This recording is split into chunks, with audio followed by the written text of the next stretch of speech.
Selanjutnya, marilah kita dengarkan materi pelajaran yang akan disampaikan oleh Al-Mukarramah Ustazah Hajah Intan. Kepada beliau kami persilakan. Mohon izin depan.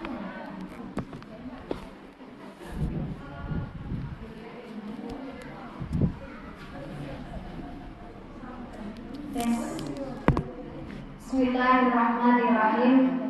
Assalamualaikum warahmatullahi wabarakatuh. Waalaikumsalam warahmatullahi wabarakatuh.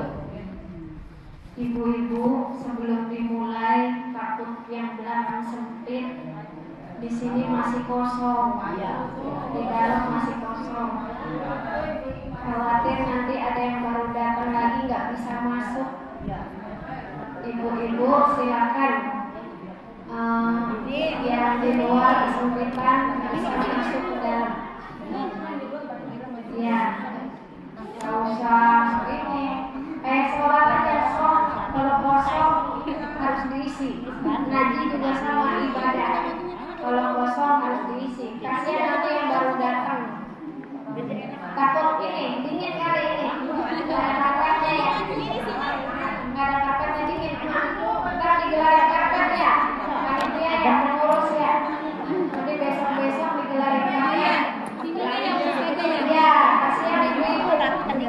Mama suka dingin. Karpetnya suka dingin ya mak. Karpet apa masuk ya? Ibu yang di dalam sudah dipersilakan nih. Yang depan udah dimilih kalau nggak mau masuk. Nenek-nenek yang kedinginan mungkin di karpet selonjoran ya.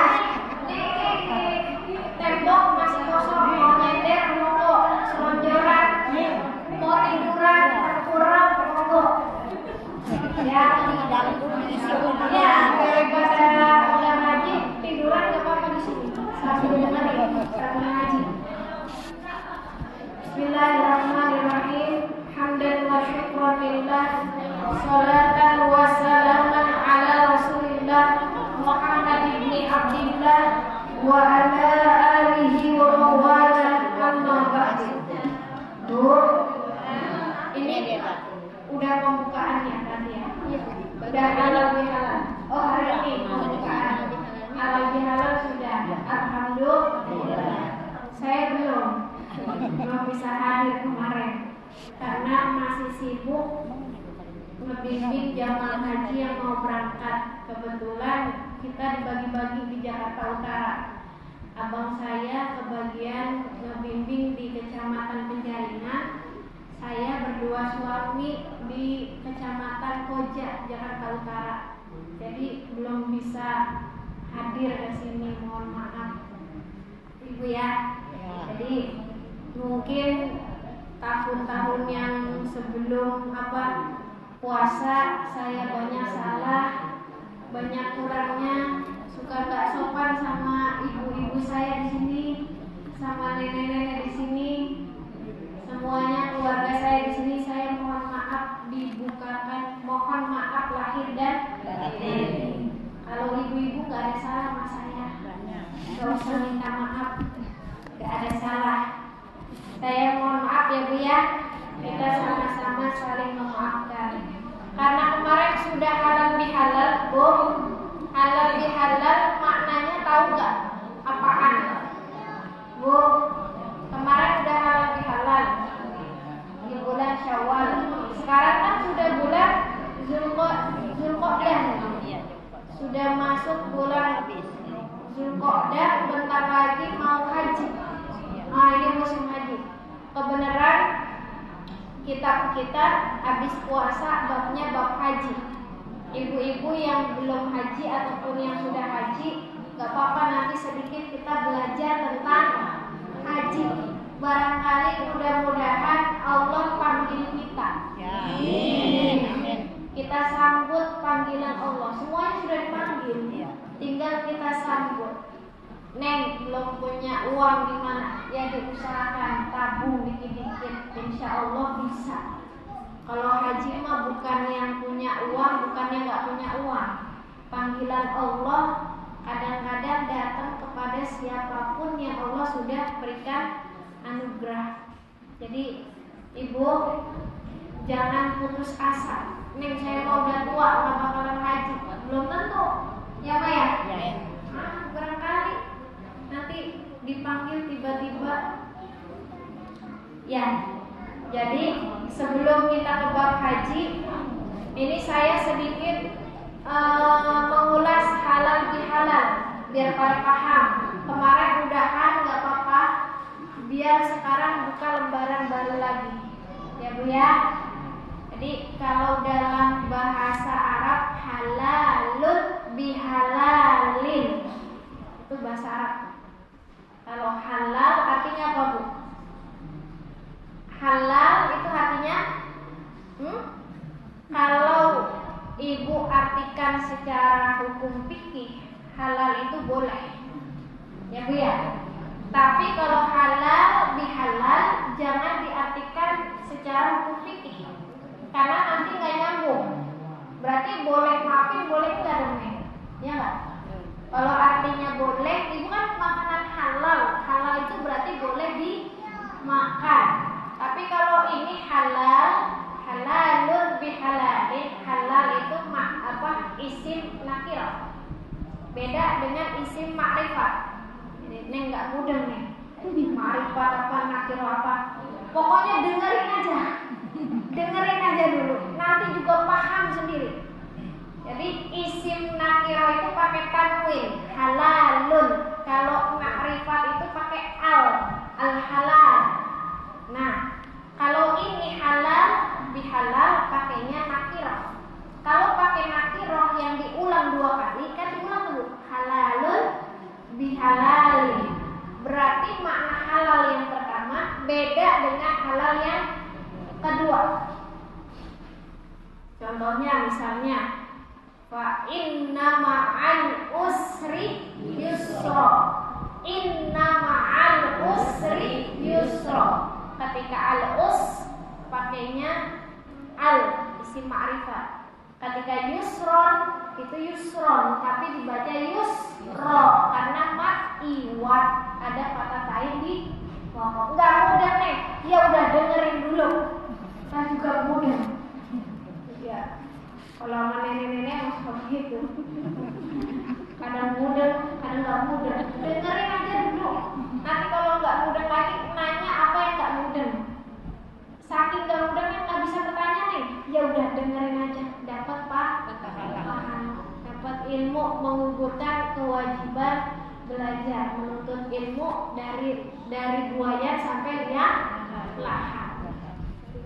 Jadi isim nakirah ini maknanya berarti beda halal pertama dengan halal yang kedua.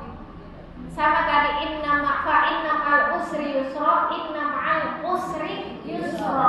Nah, ini kemudahannya ada 2 kali diulang, tapi pakainya isim nakirah, pakainya tanwin. Berarti Bu, kalau ada kesulitan, yusron di situ pasti ada kemudahan. Jadi hidup kita ketika menemukan kesulitan pasti ada kemudahan. Tapi kemudahan di situ nanti berbeda dengan kemudahan yang pertama dengan yang kedua. Semakin ibu menemukan kesulitan, semakin banyak kemudahan yang datang. Percaya nggak? Percaya nggak? Apalagi nih nenek-nenek nih, emak-emak yang udah pengalaman menjalani hidup. Kalau udah banyak kesulitan, pasti ada aja datang kemudahan. Kalau kita mau berusaha dan kita tawakal kepada Allah. Nah, halal bihalal nanti maknanya 2. Makanya halal yang pertama, ibu maafin saya. Halal yang kedua, timbal balik, saya maafin ibu. Itu namanya halal bihalal. Kalau saya maafin ibu, ibu nggak maafin saya, berarti namanya bukan halal bihalal. Atau ibu berarti saling memaafkan, saling meridhoi, saling memberikan legowo. Ini udah lebaran masih ada nggak yang selek-selekan? Nggak ada nih, insya Allah. Sama tetangga masih ada nggak yang suka ngomongin? Insya Allah nggak ada. Karena sudah halal bihalal, udah sama-sama ikhlas, sama-sama legowo, sama-sama senang, sama-sama dipasrahkan kepada Allah. Udah ikhlas. Karena kalau nggak maafin, ruginya buat siapa? Buat kita sendiri yang nggak maafin. Nanti kalau secara psikolog itu kalau orang yang menyimpan rasa amarah, tidak mau memaafkan, itu akan melukai jiwanya sendiri. Kalau orang yang nggak punya rasa marah, sudah halal bihalal, insya Allah batinnya, jiwanya akan tenang. Kalau di dalam ilmu filsafat, Neng nggak pernah belajar filsafat, ya udah dengerin. Ini ulama mengatakan, ada dulu ulama filsafat namanya Socrates. Jiwa yang tenang itu kalau kita mencari kebaikan, kita melakukan kebaikan, kita melakukan kebenaran, kita melakukan keadilan. Ada jiwa yang sakit-sakitan, Bu. Jiwa sakit-sakitan kalau nyarinya cuma harta kekayaan dan juga ketenaran. Jadi kalau ibu nyarinya kebaikan, harta ngikut. Ya nggak, Bu? Kalau ibu nyarinya kebaikan, harta pasti ngikut. Tapi kalau nyarinya kekayaan, belum tentu kebaikan ngikut. Kenapa? Karena di dalam harta belum tentu ada kebaikan, tapi di dalam kebaikan pasti ada harta di situ. Nah, kita lanjutkan. Jadi halal bihalal itu harus sama-sama saling memaafkan. Merangkai yang sudah kusut tuh selama setahun, kan mungkin di dalam pergaulan kita sehari-hari sama tetangga ada yang kusut ya, Bu ya.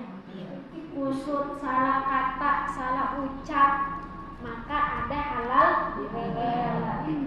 Atau yang beku dicairkan. Kalau kata Profesor Quraisy Shihab, yang beku dicairkan. Mungkin dalam keseharian ada yang tahu beku kayak es, pergaulannya beku keras, maka dicairkan dengan halal bihalal. Atau mungkin ada yang yang ruwet, nah ini diluruskan dengan halal bihalal. Berarti kalau sudah halal bihalal, semuanya kita rangkul kembali. Jangan ada yang saling saling gesek menggesek. Udahlah sama-sama. Namanya manusia itu tempatnya salah dan khilaf pasti. Setiap orang gak ada yang sempurna, ya Bu ya. Setiap orang tidak ada yang sempurna. Maka ketika kita sudah halal bihalal, kita harus mewajari bahwa diri kita juga punya salah dan kita harus bisa legowo memaafkan orang lain, insya Allah. Karena musim halal bihalal. Jadi karena sekarang sudah selesai, kita beranjak. Ini karena musimnya haji, jadi nggak apa-apa. Nanti yang pergi haji ke sana, berangkat haji, melaksanakan ibadah, kita di sini menyinggung atau belajar tentang haji. Biar ibu ada ininya. Apa tuh kalau kata orang Betawi, piringnya atau girohnya ibadah. Ibu kan syahadat udah dari lahir di syahadatin ya Bu ya. Jadi ada kalau orang Islamnya udah dari lahir. Memang dari lahir udah disyahadatin, udah diazanin.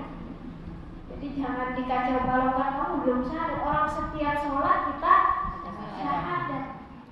Sholat alhamdulillah. Dari sebelum balik orang tua atau guru kita sudah ngajarin. Zakat Sudah belum Bu? Insya Allah sudah. Puasa? Insya Allah. Nah ini terakhir, haji. Kita belajar. Ila hadratin Nabi Mustafa Muhammadin Rasulullah sallallahu alaihi wasallam wa alihi wa ashabihi wa azwajihi wa dzurriyyatihi wa ahli baitihi wal anbiya'i wal mursalin wal awliya'i wa syuhada'i was shalihin wal ulama'i wal musannifin wa jami'il malaikatil muqarrabin khususan mu'allif hadzal kitab al-alam al-marhum Syekh Muhammad Jamaluddin Al-Qasimi. Al-Fatihah. A'udzu billahi minasyaitonir rajim. Bismillahirrahmanirrahim. Alhamdulillahi rabbil alamin arrahmanir rahim maliki yaumiddin. Iyyaka na'budu wa iyyaka nasta'in. Ihdinas siratal mustaqim. Siratal ladzina an'amta 'alaihim ghairil maghdubi 'alaihim waladdallin. Rabbighfir lana wa liwalidayna amin. Minta keikhlasannya baca Fatihah juga untuk ibu-ibu kita yang saudara-saudara kita yang sedang sakit ya Bu ya. Ibu Haji Dewi serta semua ibu-ibu di sini, mungkin ada warga yang biasanya mengaji di sini sedang sakit. Semoga Allah angkat penyakitnya.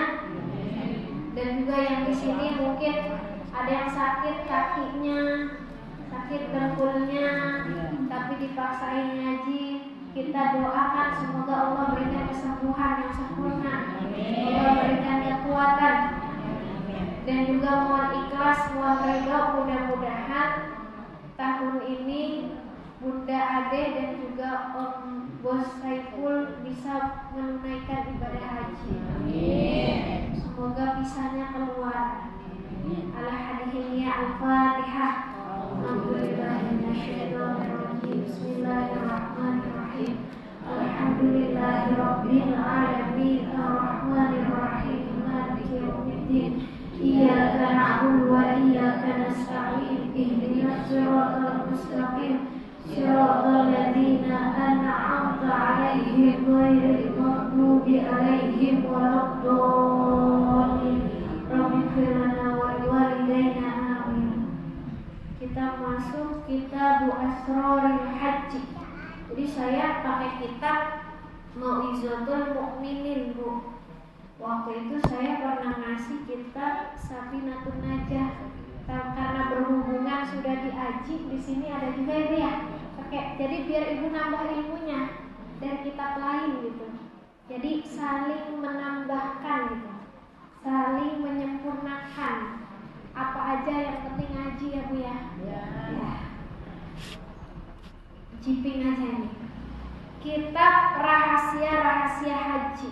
Ternyata haji itu punya rahasia. Jadi Ibu walaupun belum ke tanah suci Mekah, tapi bisa merasakan rahasia haji kalau Ibu menghayati ini.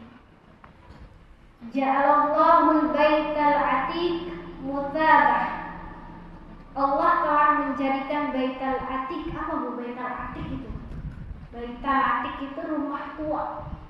Atau baital atiq di sini disebut wahwal Ka'bah. Wal Ka'bah. Baitul Atiq biasa kita bilang Baitullah ya Bu ya. Itu Ka'bah. Kalau di dalam Al-Qur'an itu banyak yang mengatakan Baitul Atiq. Baitul Atiq itu rumah tua. Kenapa dikatakan rumah tua? Karena ini ada sejarahnya. Sudah dibangun oleh Nabi Ibrahim alaihissalam dan Nabi Allah Ismail kurang lebih tahun 1500 sebelum Masehi Bu. Kalau sekarang Masehi udah 2023. Nah ini sebelum 2023, 1500 sebelum Masehi. Itu Ka'bah sudah dibangun. Makanya di dalam Al-Quran dikatakan Baitul Atiq, rumah tua, atau Baitullah, rumah Allah.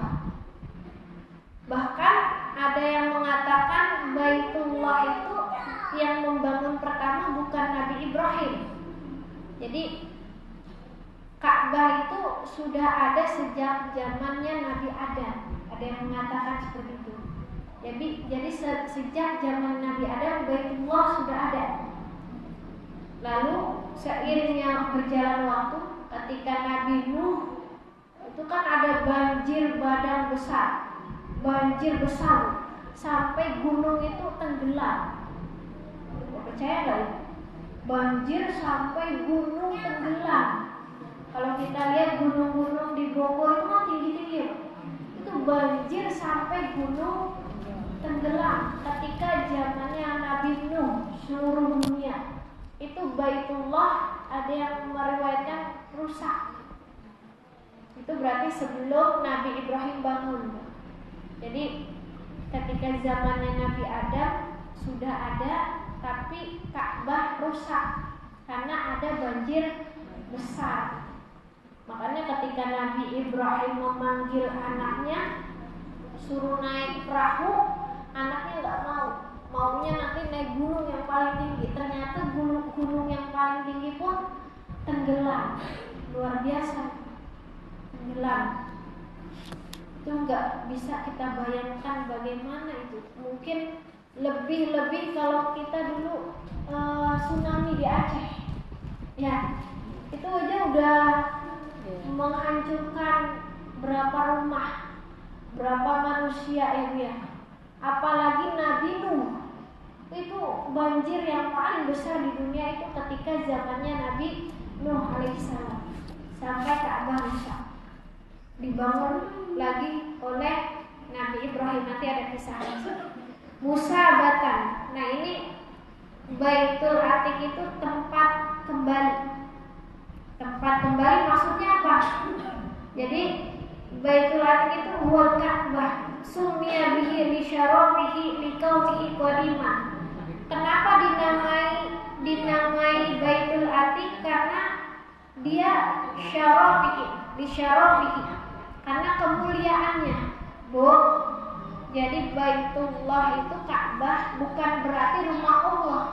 Memang secara harfiah rumah Allah, tapi kita sebagai Ahlus Sunnah wal Jamaah yang mengikuti Ahlus Sunnah wal Jamaah tidak boleh meyakini bahwa Allah itu punya rumah. Allah itu ada tapi tanpa tempat, karena Allah yang menciptakan tempat. Itu akidah kita Ahlus Sunnah wal Jamaah. Adapun Baitullah, rumah Allah, maksudnya di sini adalah kenapa dinamai Baitullah? Karena li syarafihi, karena kemuliaannya, kemuliaan Ka'bah. Jadi sehingga dinisbahkan dengan Baitullah. Bukan berarti Allah ada, Allah rumahnya di situ, bukan berarti itu. Tapi karena kemuliaannya Ka'bah, maka dinamainya Baitullah. Ya, Allah ada tanpa tempat. Karena tempat itu sebelum adanya dunia, sebelum adanya surga, sebelum adanya akhirat, Allah sudah ada. Kita harus meyakini itu. Jadi Allah sudah ada sebelum tempat itu diciptakan, karena tempat adalah ciptaan Allah. Linnasi wa amna, bagi manusia dan aman tuh. Di Baitullah itu termasuk kota yang aman. Makanya tanah haram itu Mekah, Madinah, nanti di dalam riwayat dikatakan tidak dimasuki Dajjal. Aman itu. Kenapa? Nanti kita baca lagi nih syarahnya. Auli'an Allah a'taqahu, karena sesungguhnya Allah membebaskan minal jababirah, membebaskan dari guncangan tuh di situ. Jadi Baitullah itu tempat yang aman. Ketika Dajjal datang, seluruh negara sudah didatangi Dajjal. Kan sebelum kiamat, tanda-tanda kiamat datang Dajjal, datang Ya'juj Ma'juj. Tapi di Baitullah tidak didatangi Dajjal. Makanya dikatakan aman, dia aman. Wa akramahu bin nisbati ila nafsi, dan memuliakannya karena nisbah kepada dirinya Allah. Nah, maksudnya gini, tasyrifan sebagai kemuliaan tadi Baitullah. Bukan berarti Allah ada di Baitullah, tapi itu sebagai nisbah bahwa Ka'bah itu adalah tempat yang tasyrifan, yang mulia, tahsinan yang terjaga, wamunan, dan dia juga memberikan nikmat. Wa ja'ala ziyaratahu wa tawafa bihi hijaban bainal 'abdi wa bainal adzabi wa majanamin masyaallah. Langsung aja intinya. Jadi Allah itu menjadikan ziarah kepada Baitullah itu atau tawaf di Baitullah itu sebagai perisai di antara seorang hamba dengan siksaan. Wa majanan ini secara cuma-cuma, secara gratis. Coba bayangkan, ibu tawaf, Bu, ibu tawaf saja. Padahal tawaf itu enak nggak, Bu? Tinggal muter-muter doang kan? Tawaf ibu diam aja, muter-muter doang aja. Itu udah sebagai hijaban bainal abdi wa bainal azab. Jadi sebagai perisai, sebagai apa namanya tuh? Hijab, penghalang ibu seorang hamba dengan siksaan Allah. Jadi kalau ibu pernah tawaf atau ibu nanti akan niat melaksanakan tawaf, niat melaksanakan haji umrah karena Allah, insya Allah itu menjadi perisai dari siksaan Allah. Apalagi gini, Bu, ibu nggak usah susah-susah. Ya Allah, tanamkan saja kecintaan kepada Rasulullah di hati kita. Insya Allah kalau kata Ibnu Arabi, Allah nggak bakal ngancurin kita. Kenapa? Karena di dalam kita ada orang yang paling dicintai oleh Allah. Maijah, cinta sama Rasulullah. Allahumma sholli wa sallim wa barik. Maka Allah nggak akan tega menyakiti Maijah. Kenapa? Karena sebab di diri Maijah ada Rasulullah. Makanya kita siapa? Neng, kenapa kita harus cinta Baitullah? Kenapa kita harus cinta Rasulullah? Kita ziarah kepada Rasulullah. Karena Rasulullah itu sebagai perantara. Bu, coba misalnya ibu cinta sama anak. Ibu cinta sama anak. Ada orang yang cinta banget sama anak ibu. Kira-kira ibu jadi cinta juga nggak sama orang yang cinta banget sama anak ibu? Atau misalnya ginilah, misalnya ibu punya anak di pondok ibu, gurunya perhatian banget sama ibu. Kira-kira ibu bakal merhatiin gurunya juga nggak? Ya, pasti. Sama, apalagi Allah. Di dalam hati ibu ada cinta Rasulullah. Maka Allah gak akan tega menghancurkan ibu, menyakiti hati ibu, gak tega. Karena kenapa? Karena di dalam hati kita terdapat cinta Rasulullah SAW. Itulah yang menjadi perisai kita dengan siksaan. Allah gak berani nyiksa kita. Kenapa? Karena di dalam jasad kita, di dalam ruh kita ada Rasulullah. Makanya belajar terus mencintai Allah dan Rasulnya. Nah, ini saya langsung singkat, Ibu. Kenapa haji itu ibadah yang kita perlu untuk mempelajarinya, untuk merincinya, untuk mengetahui adab-adabnya, rukunnya, fadilahnya, dan rahasia-rahasianya. Kenapa? Karena haji itu supaya wa tamamul Islam wa kamaluddin. Sempurnanya Islam, sempurnanya agama. Bu, ibu mau kan sempurna? Sempurna agamanya, sempurna Islamnya, mau Bu? Maka kita perlu untuk mempelajari bab haji walaupun belum haji. Setidaknya ibu sudah punya niat di situ. Sudah punya niat, sudah belajar persiapan untuk haji.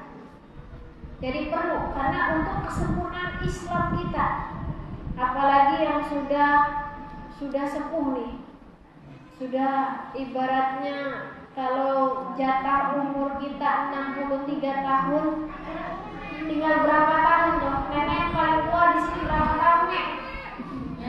Berapa tahun, Nek? Kakaknya berapa tahun? 70 ada. Alhamdulillah. Dikasih bonus. Jadi kalau umatnya Nabi Muhammad itu patokannya 63 tahun, tapi Nyai udah dapat bonus. Berarti Nyai punya anugerah umur tadi. Supaya umurnya berkah, dipakailah ngaji, dipakailah ibadah. Ya. Alhamdulillah, Masya Allah. Harus dicontoh sama kita yang masih muda. Luar biasa semangatnya Nyai. Semoga Nyai sehat selalu. Amin. Kita di sini. Amin. Lanjut, Bu. Ya.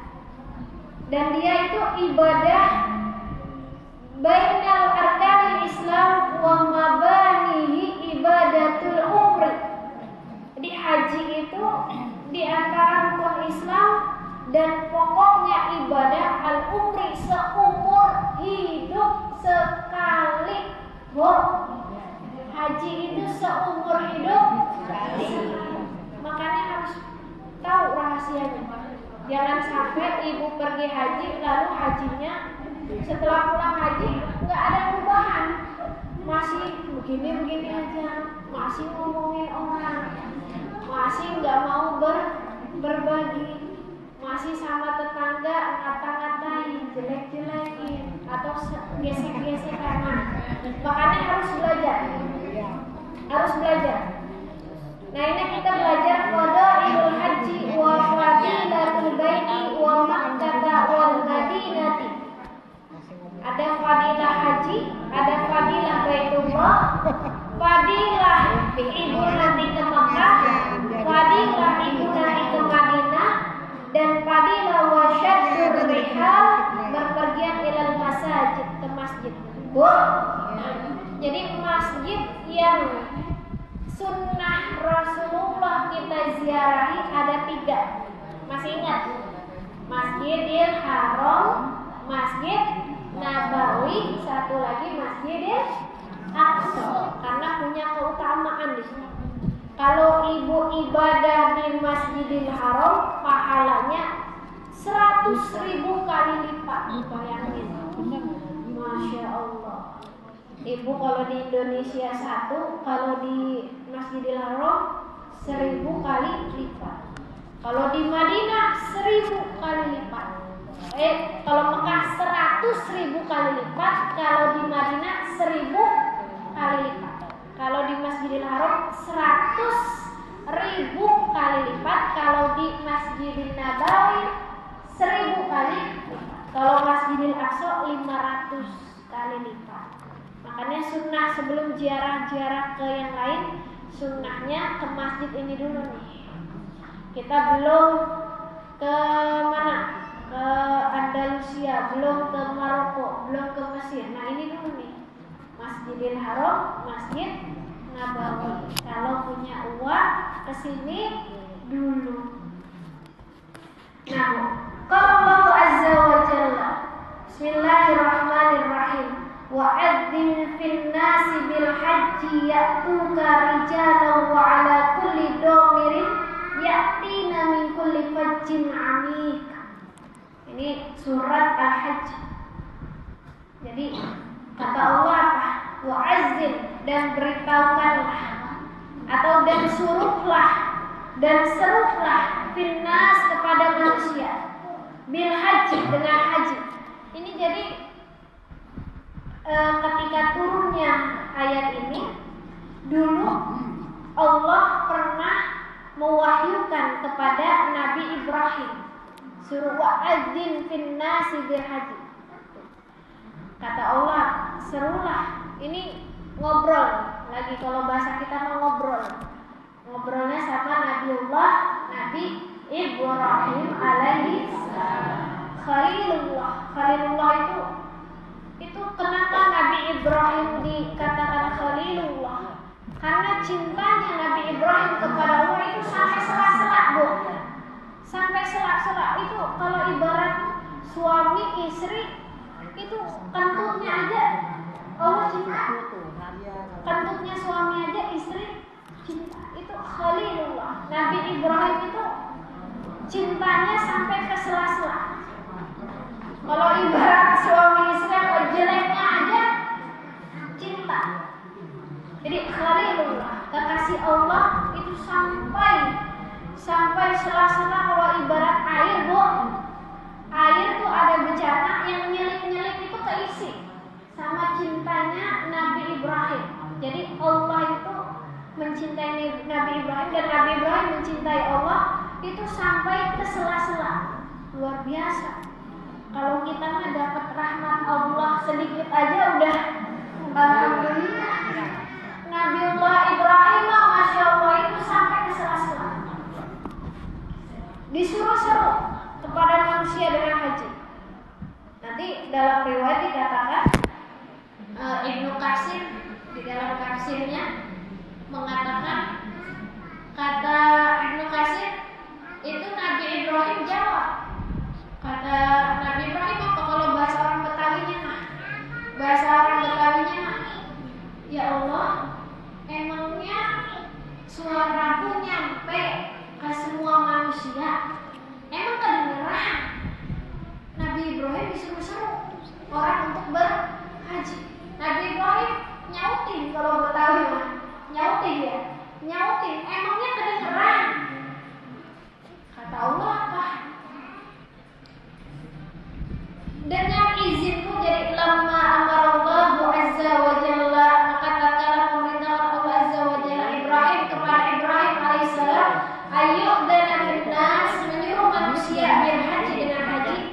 Nada Nabi Ibrahim itu mengatakan tadi, emang kedengeran? Nanti Allah jawab lagi, dengan kuasa wahai Ibrahim, itu yang ada di rahim seorang wanita, bahkan yang masih di surbiknya seorang laki-laki, bahkan yang masih ada di lauh mahfuz, itu semua mendengar sampai hari kiamat. Bayangkan suaranya Nabi Ibrahim didengar bahkan sampai yang di dalam rahim, bahkan yang sampai manusia yang belum diciptakan tapi yang sudah ditulis oleh Allah di lauh mahfuz, itu kedengeran untuk diseru haji. Bahkan dikatakan itu gunung-gunung ketika Nabi Ibrahim ngomong. Nabi Ibrahim ngomongnya apa? Ya ayyuhan nasu, wahai sekalian manusia. Kalau sekalian manusia berarti semuanya apa? Semuanya, seluruhnya. Ya ayyuhan nas, wahai sekalian manusia. Ibu ingat nggak tuh dipanggil Nabi Ibrahim? Bu, ingat nggak? Kita dulu masih mungkin belum ada kita di rahim ibu, bahkan kita masih tertulis, baru mau diciptakan. Kedengeran nggak? Kedengeran, tapi lupa. Kedengeran karena Allah yang sudah memberikan kuasanya kepada Nabi Ibrahim agar semua mendengar. Wahai sekalian manusia, kata Nabi Ibrahim. Itu jadi ketika Nabi Ibrahim sudah selesai membangun Ka'bah beserta anaknya Nabi Ismail, Nabi Ibrahim berdiri tuh di tempat yang sekarang namanya Maqam Ibrahim. Makanya salah satu tempat mustajabah, salah satu tempat yang diijabah diantaranya itu Maqam Ibrahim. Salah satu dapat keberkahan dari Nabi Ibrahim. Nabi Ibrahim berdoa di situ dan menyeru, ya ayyuhan nas, wahai sekalian manusia, innallaha azza wa jalla, sesungguhnya Allah azza wa jalla benar telah membangun baitan, suatu rumah maksudnya tadi baitu. Fahaju, maka hajilah kalian semua. Demi apa? Wa fittihaf fa asma'allahu nida'ahu kulla man yuridullah. Tapi jadi mendengar semuanya, tapi yang menjawab nida'ahu itu yang menjawab kullama yuridullah, hanya orang-orang yang Allah kehendaki. Bu, jadi semua mendengar seruan Nabi Ibrahim, tapi nggak semuanya jawab. Ibu dulu jawab nggak? Nyai jawabnya Nyai. Lupa deh. Enggak semuanya jawab, hanya orang yang dikehendaki Allah. Ayat hujjah dari orang yang berhaji min dzurriyyati ila yaumil qiyamah. Kepada apa dzurriyatnya atau dzurriyat itu apa tuh bahasa kita tuh? Keturunan sampai hari kiamat. Jadi sampai hari kiamat itu orang berhaji akan terus ada. Mau haji sekarang tambah mahal ya Bu ya? Tambah mahal, Masya Allah. Kalau umroh juga Masya Allah tambah mahal. Kalau dulu haji apa daftar langsung berangkat. 2004 haji apa daftar langsung berangkat. 2006 masih langsung berangkat. Apalagi dulu orang tua kita itu ya, tahun 90-an langsung itu mau berangkat. 2008 mulai haji nunggu 2 tahun. 2009 naik lagi 3 tahun. 2010 naik lagi 5 tahun nunggunya. Sekarang sampai 15 tahun. Masya Allah.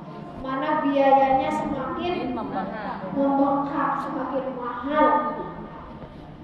Kalau kemarin pelunasan haji itu hampir 50 juta. Kalau tahun-tahun sebelumnya itu masih 30-an. Sekarang umroh 35. Sekarang umroh 35, luar biasa. Tapi nggak apa-apa, Allah yang mampukan. Insya Allah kalau ada niat, kalau ada usaha ikhtiar, insya Allah kita bisa ke sana. Jangan putus asa dulu sama sana. Udah keburu nyerah dulu, kapan bisanya nih? Udah panggil. Kalau kita nggak bisa ke sana, paling tidak sambut panggilan Allah setiap tahun haji walaupun di rumah. Ibu sambut labbaik Allahumma labbaik. Ibu bayangkan ibu ada di sana, depannya Ka'bah. Ada yang udah di sono tapi nggak merasa dirinya di sana, ada. Maka ibu yang di sini ibu sambut setiap tahun, panggil. Bayangkan dalam hati ibu tengah malam. Kalau tengah malam enak. Kalau wayah sore-sore begini udah ada anak, udah ada cucu, udah nggak fokus dah. Kalau tengah malam sepertiga malam tuh ibu nangis. Sambut panggilan Allah setiap tahun haji. Allah yang lain pada berangkat haji, pada berangkat umroh ke tanah suci, ibu sambut di rumah sambil nangis. Nggak selesai. Jam berapa ini Bu? Belum, kita enak. Jam 5 lah kita. Jadi disuruh berhaji, tapi yang menyaut hanya sebagian saja tuh. Sebagian saja. Nggak semua nyautin. Mungkin ada yang labbaik Allahumma labbaik nanti. Ada yang diem aja. Ada yang la labbaik wala sa'daik. Ada macam-macam nanti. Jadi nggak semua nyautin.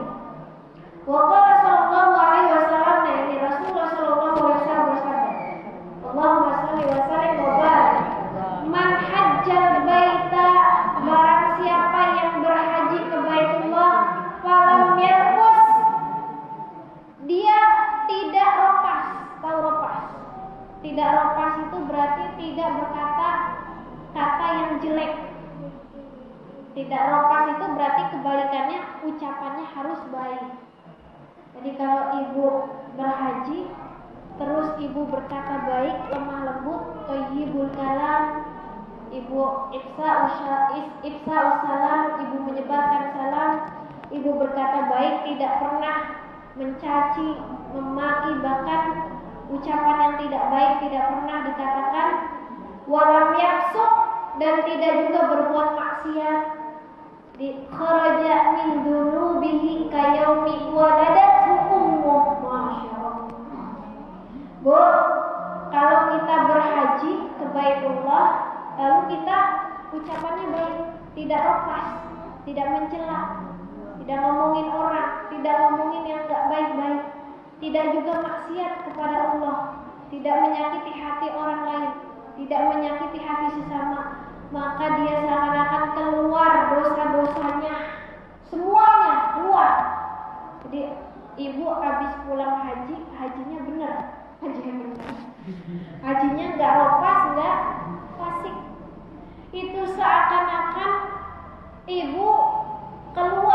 dosa-dosanya semua Allah ampuni ibaratnya. Keluar dosa-dosanya maksudnya Allah ampuni. Kayaumi waladatu ummu, seperti hari di mana dilahirkan oleh seorang ibu.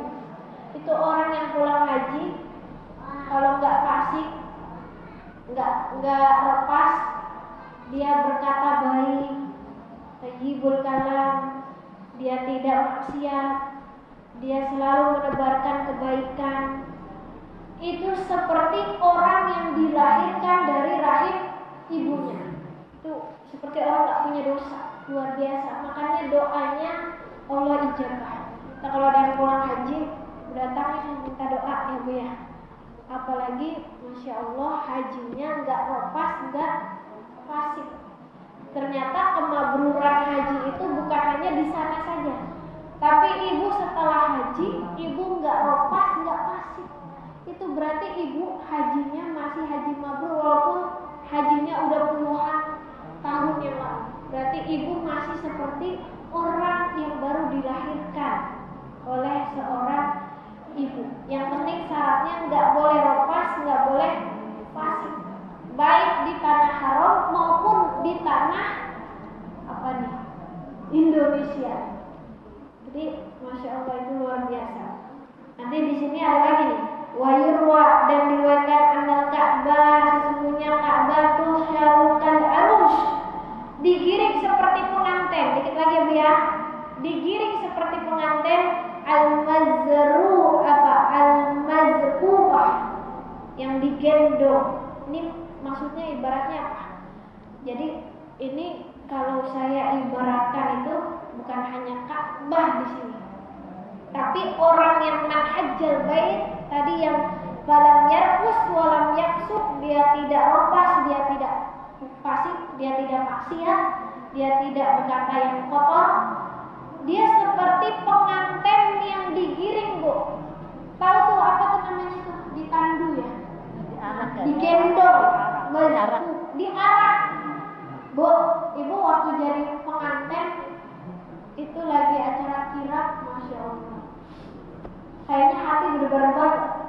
Ibu dilihatin. Ibu itu bagaikan ratu dan raja. Udah yang paling ibaratnya yang paling cantik ibu doang tuh. Yang paling ganteng suaminya doang udah berdua jalan di karpet merahnya kan. Nah ibaratnya orang yang haji, dia tidak lepas, dia tidak fasik, baik di tanah suci maupun tanah air. Dia itu seperti orang yang digiring pengantin. Masya Allah, itu mulia banget ya Bu ya. Kalau ibaratnya kalau di tanah mahsyar, di padang pasir, pada mahsyar kita nanti hari kiamat itu kita kan digiring yang matahari ada sejengkal di atas kita. Itu semua dibayangkan semasa hidupnya sampai mati ditontonin. Nggak ada yang terlewat. Itu ada yang nyesel, ada yang menangis, ada yang merinding sampai keringatnya itu membasahi seluruh tubuhnya. Tapi kalau haji mabrur itu seperti orang yang pengantin. Masya Allah, pengantin yang digendong al-mazkufah. Syaratnya apa? Lam yarkus walam yaksuk. Jadi ketika di tanah suci nggak boleh lepas kata-kata kotor, nggak boleh yaksuk, nggak boleh maksiat. Sama di tanah air juga, ketika pulang udah tuh yang tadinya ngomongnya suka nyakitin tetangga, dia taubat. Yang tadinya suka suka maksiat kepada Allah, ngambil yang bukan haknya, sekarang sudah haji bertaubat. Itu seperti pengantin. Maka apa? Wa kullu man hajjaha, dan tiap-tiap orang yang berhaji muta'alliqun, dia itu terpaut bi astariha, dengan rahasia-rahasianya. Harusnya ibu paham. Jadi sebelum berhaji ibu paham rahasia-rahasia haji, keistimewaan haji, sehingga ibu akan menyiapkan raga sepenuh lahir batin untuk benar-benar disambut oleh Allah Subhanahu wa taala. Yas'auna haula hatta tadkhulal jannah, sampai nanti ibu dipanggil, dikelilingi sehingga masuk surga Allah. Udahlah sampai sini aja. Usah banyak-banyak, wallahu a'lam bishawab. Kurangnya mohon maaf, barangkali ada yang mau bertanya, monggo. Bu. Hari ibu yang mau bertanya. Ya. Ibadah apa yang bisa menyamai ibadah haji? Oh, nah ini Bu, ada pertanyaan. Ibadah apa sih yang bisa menyamai ibadah haji? Nah ini pertanyaan sulit, tapi Ibu bisa lah kalau misalnya Ibu belum haji, tapi pahalanya setimpal haji. Jangan jauh-jauh. Ibu punya orang tua masih punya orang tua, masih berbakti aja sama ibu sama bapak, itu pahalanya bahkan bukan sebanding dengan haji, bahkan melebihi haji dan umrah. Kalau ibu berjihad, berbakti kepada orang tua, apalagi ibu masih punya orang tua, kerabatnya nyai ibu udah punya orang tua ya, masih punya anaknya suruh ngaji biar suruh berbakti, ini keramat nyai, itu bukan lagi sebanding pahala haji. Tapi kalau ibu berbakti kepada orang tua itu bahkan melebihi surga. Ibu mau apa sih, itu akan dikasih ya Bu ya. Jadi kunci sukses kalau kata Habib Lutfi itu ada cuma dua sebenarnya. Ibu nggak punya uang, nggak berhaji, ya nggak apa-apa sih. Tapi kalau punya uang, ya masa di tempat-tempatnya buat ibadah, ya Bu ya. Buat ibadah ini itu kebeli. Haji mah harusnya kalau punya utamakan dulu buat ibadah. Kalau nggak punya, kunci sukses kata Habib Lutfi ada dua. Pertama berbakti sama kedua orang tua, itu keramat, itu luar biasa. Yang kedua taat sama guru, itu doang keramat udah. Kalau bisa akhlaknya makin cakep, makin bagus, karena orang yang berbakti nggak mungkin kalau dia nggak punya akhlak yang bagus, ya Bu ya. Jadi jangan ibu patah semangat, Neng, ntar kita nggak bisa jadi pengantin dong yang digiring. Ibu punya keramat, orang tua di rumah, patuhi, taati selagi orang tuanya di jalan kebaikan. Urusin orang tua. Ini nenek yang sudah sakit, urusin mak kita, urusin orang tua kita. Insya Allah pahalanya bukan lagi seperti pahala haji, bahkan melebihi pahala haji. Wallahu a'lam bishawab. Ada lagi Bu? Sudah? Kalau sudah saya tutup. Nanti bisa ditambahi oleh Mas Sudo lah. Udah kebelet pulang ya Bu ya. Tuh udah yel-yelan kebelet pulang. Jadi kita doa bersama-sama, kita tutup pelajaran kita. Semoga Allah memberikan kemudahan, memberikan keberkahan dalam hidup kita. Kita tutup dengan kafaratul majlis. Subhanallahumma wa bihamdika asyhadu an la ilaha illa anta astaghfiruka wa atubu ilaik. Astaghfirullahalazim, astaghfirullahalazim, astaghfirullahalazim. Bismillahirrahmanirrahim.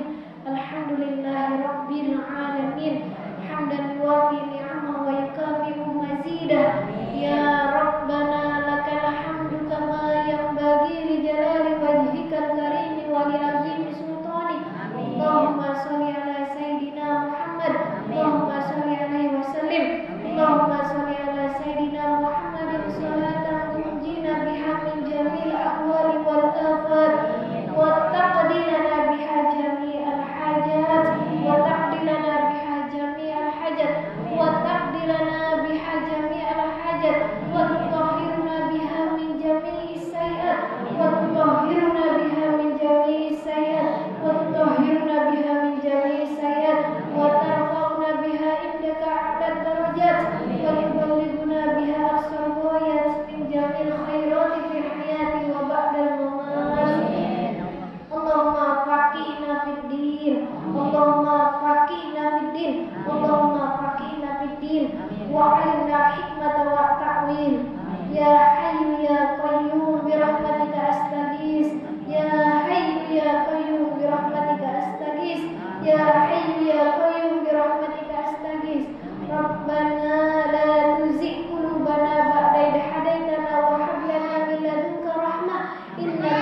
billahi minasyaitonir rajim. Bismillahirrahmanirrahim. Alhamdulillahirabbil alamin. Arrahmanir rahim. Maliki yaumiddin. Iyyaka na'budu wa iyyaka nasta'in. Ihdinas siratal mustaqim. Siratal ladzina an'amta 'alaihim ghairil maghdubi 'alaihim waladdallin. Rabbi ighfir lana wal walidayna amin. Allahumma bihaqqil Fatihah wa bisirril Fatihah wa bidhammatil Fatihah. Iftah lana ya Allah bi khair. Iftah lana ya Allah bi khair. Iftah lana ya Allah bi khair. Da'wahum biha subhanallahumma wa tahiyyatuhum biha salam. Wa akhiru da'wahum alhamdulillahi rabbil alamin. Assalamualaikum warahmatullahi wabarakatuh. Waalaikumsalam warahmatullahi wabarakatuh. Demikianlah ibu-ibu pengajian kita pada sore hari ini. Semoga apa yang telah disampaikan oleh guru kita Al-Mukarramah Ibu Ustazah Hajah Intan dapat bermanfaat dan dapat kita jalankan dalam kehidupan kita sehari-hari. Mohon maaf atas segala